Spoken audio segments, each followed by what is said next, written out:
할렐루야, 좋은 아침입니다. 한 주간도 잘 보내셨습니까? 이제 또 한 주를 마무리하는 금요일입니다. 오늘도 힘차게 또 하루를 시작하시고 또 내일부터는 즐거운 주말이 또 기다리고 있으니까 오늘도 또 기쁜 마음으로 하루를 또 은혜 가운데 보내시기를 간절히 소망합니다. 오늘은 사도 바울의 이 어떤 믿음과 또 고백에 대한 내용을 좀 살펴보고자 합니다. 먼저 13절 말씀 보시면요, 기록된 바 내가 믿었으므로 말하였다 한 것 같이 우리가 같은 믿음의 마음을 가졌으니 우리도 믿었으므로 또한 말하노라 라고 말씀합니다. 자, 두 가지를 보여주고 있죠. 먼저 믿었으므로 믿음에 대한 이야기를 하고 있습니다. 그리고 두 번째로는 또 말하였다, 말했다라는 것은 즉 고백을 의미하는 거겠죠. 이 두 가지를 이제 오늘 두 가지 관점에서 이제 오늘 본문을 좀 해석해 볼 수 있을 것 같습니다. 먼저 사도 바울이 믿고 확신하는 그 내용이 무엇인가 바로 14절에서 말씀을 하고 있는데요. 주 예수를 다시 살리신 이가 예수와 함께 우리도 다시 살리사 너희와 함께 그 앞에 서게 하실 줄을 안다라고 말씀해요. 우리가 이미 앞서서도 고린도전서를 통해서도 생각해 봤습니다만 사도 바울은 부활에 대한 분명한 확신이 있지 않았습니까? 부활에 대한 진정한 소망을 가지고 있었고 그 소망을 가지고 고백하며 전파하는 삶을 살았죠. 어쩌면 이제 그와 같은 이 부활신앙에 대한 고백이라고 볼 수 있을 것 같습니다. 자, 주 예수를 다시 살리신 이분은 바로 하나님이시죠. 그 하나님께서 또 어떻게 하신다는 겁니까? 우리도 다시 살리실 거예요. 누구와 함께? 바로 예수와 함께. 그러니까 예수 그리스도가 없이는 누구도 부활할 수 없고 누구도 다시 살 수 없고 누구도 하나님 앞에 설 수 없다라는 그런 의미겠죠. 이처럼 그 하나님께서 예수님을 부활시키신 것을 넘어 그 예수와 함께 우리도 다시 살리신다. 그리고 너희와 함께, 연쇄적이죠. 하나님께서 예수님 그리고 우리 그리고 너희까지 다시 살리신다. 다시 부활에 대한 소망을 품게 하신다라는 의미를 가지고 있는 거죠. 이것을 어떻다라고 이야기합니까? 결정적으로 안다라고 이야기를 하고 있어요. 그러니까 여기서 안다라는 것은 어떤 겁니까?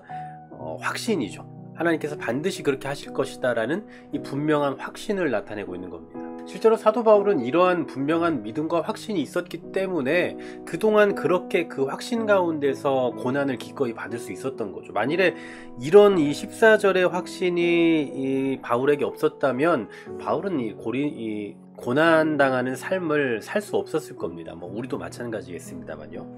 그 다음에 또 15절 말씀을 또 보십시오. 이는 모든 것이, 자, 여기서 말하는 이 모든 것은 우리가 어제 살펴봤던 이 11절의 말씀의 맥락입니다. 그러니까 죽음에 넘겨지는 그 모든 것이라고 했던 그 11절의 말씀을 이제 이 모든 것이라고 표현하고 있는 거고요. 이것이 누구를 위한 거라는 겁니까? 이 어떤 죽음에 넘겨지는 그 모든 고난의 상황들이 누구를 위한 거예요? 바로 너희를 위함이래요.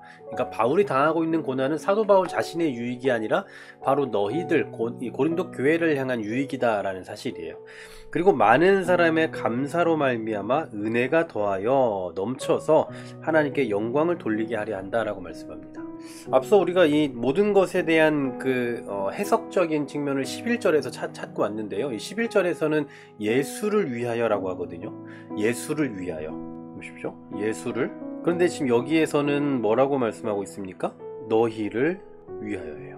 자, 11절에서는 예수를 위해서였다면 여기서는 너희를 위해서. 그러니까 예수님을 위한 것과 교회를 위한 것의 이 어떤 대비라기보다는 어떤 같은 맥락에서 설명해 주고 있는 거죠. 그러니까 이건 무슨 얘기냐면 예수를 위하여 하는 것과 교회를 위하여 하는 것이 떨어질 수 없는 관계다라는 이야기예요. 왜 그렇습니까? 교회는 뭐예요? 바로 주님의 몸이잖아요. 그러므로 교회를 사랑하고 교회를 위하는 것은 결국 무엇을 사랑하는 겁니까? 주님을 사랑하고 주님을 위한 것이 될 수 있는 거죠. 전에도 제가 말씀드렸고 또 우리가 고린도전서를 생각하면서도 그런 맥락에서 자주 제가 말씀을 드린 적이 있습니다만 우리가 주님을 사랑하는 그 모습이 무엇을 통해서 주로 구현이 된다고 했습니까? 교회를 사랑하는 모습으로 나타난다고 했잖아요. 그러니까 반대의 표현인 거죠. 교회를 사랑하고 교회를 위하는 것이 곧 주님을 위한 것이다. 이런 것을 우리 오늘 이 어제 살펴봤던 11절부터 오늘 15절까지의 말씀을 통해 생각해 볼 수 있는 겁니다. 오늘따라 왜 이렇게 말이 꼬이네요. 자, 계속해서 사도 바울이 이렇게 교회를 위해서 사역하게 되는 그 이유가 뭐다라고 말씀하고 있습니까?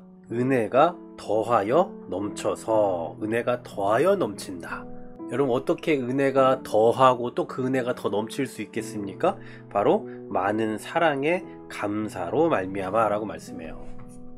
많은 사람들이 이 구원 받음에 대한 그 감사를 고백하겠죠. 그것으로 말미암아서 그들이 받은 은혜가 더욱더 차고 넘친다라는 거예요. 그리고 결국은 이걸 통해서 어떠한 그 목적을 이루게 되는 겁니까? 바로 하나님께 영광을 돌리게 되는 거죠. 이게 바로 최종 목표요 방향입니다. 바울의 교회를 위해서 수고한 것은 결국 하나님의 영광을 위함이었던 거예요. 자신의 영광을 위함도 아니었고 다른 사람의 영광을 위한 것도 아니었고 오직 그의 사역과 그의 선교와 또 그의 복음 전파의 그 모든 방향성은 바로 하나님께 영광이 되기 위함이었다라는 사실이죠. 이게 바로 사도 바울의 고백입니다. 사도 바울이 믿고 있는 건 무엇이었습니까? 14절이죠. 하나님께서 예수와 함께 우리도 살리고 너희도 다시 살리시고 그 앞에 서게 하실 것을 나는 분명히 믿는다, 확신한다. 그리고 이 모든 것은 결국 누구를 위함이냐? 예수 그리스도를 위함이고 교회를 위함이다. 그리고 궁극적으로는 그 모든 것은 하나님께 영광이 되어야 한다 라는 사실이죠. 어떠십니까? 우리는 과연 이런 믿음과 이러한 고백을 얼마나 갖고 살아가고 계십니까?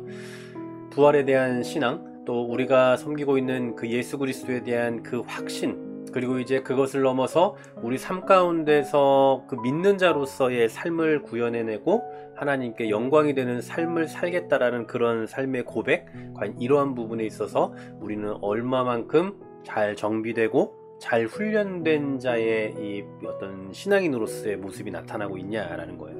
오늘 사도 바울의 이 믿음과 고백이 우리에게 좀 도전이 될 수 있으면 참 좋겠습니다.